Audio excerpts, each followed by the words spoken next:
Hey everyone, Shawn Clement here. We're going to show you how grass whips, hockey sticks, hammers, and a multitude of other tools are going to help you simplify the game beyond belief so that you can evolve into the golfer you're supposed to be. Enjoy. Hey everyone, Shawn Clement here at the beautiful Royal Quebec Golf Club in Quebec City, Canada. And we're going to be showing you today on how to stop hitting the ball thin. I know many of you, especially on cold days, it's not fun hitting the ball thin. You get that nasty vibration through your hands. And it really has a lot to do with how you're focused over the ball.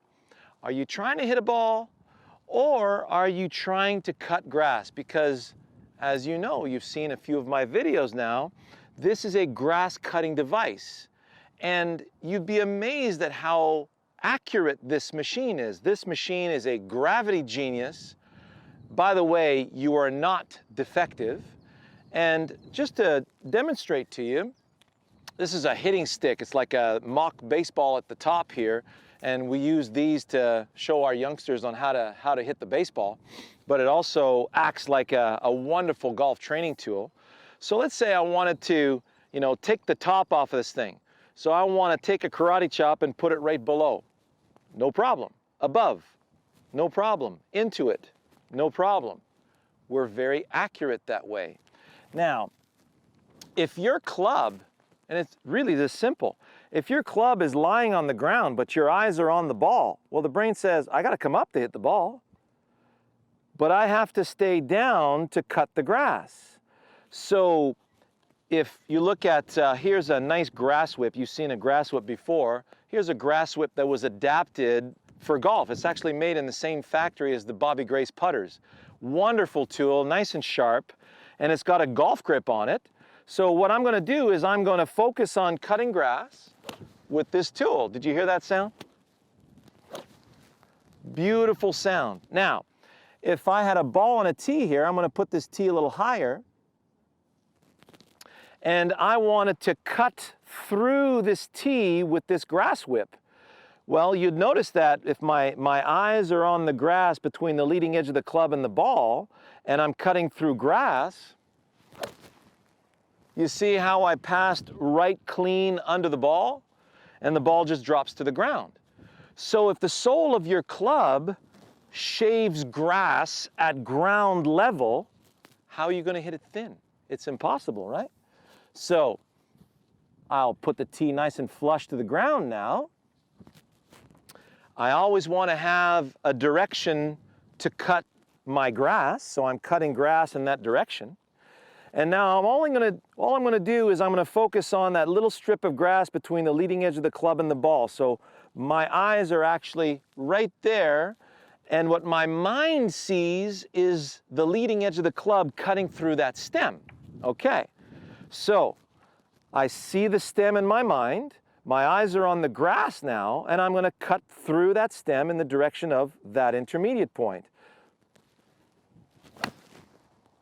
And there you have it.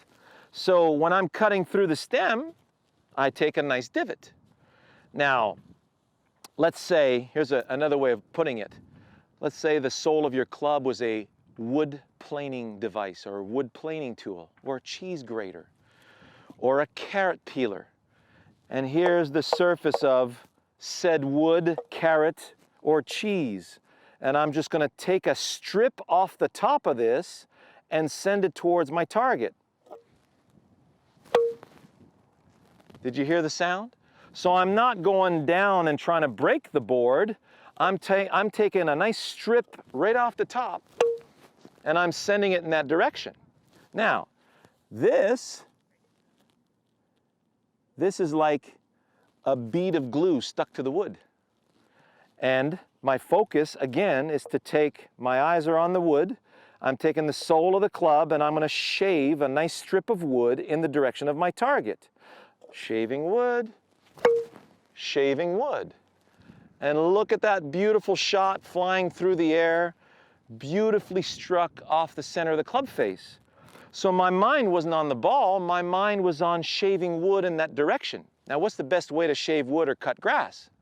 you whip through it. So I'm using the weight of my instrument to whip through the grass. I'm not shoving through the grass or steering through the grass. I'm giving it a nice sling or swat or whip. So let's say the ball is sitting in the bottom of a divot. And many of you tend to panic in this situation.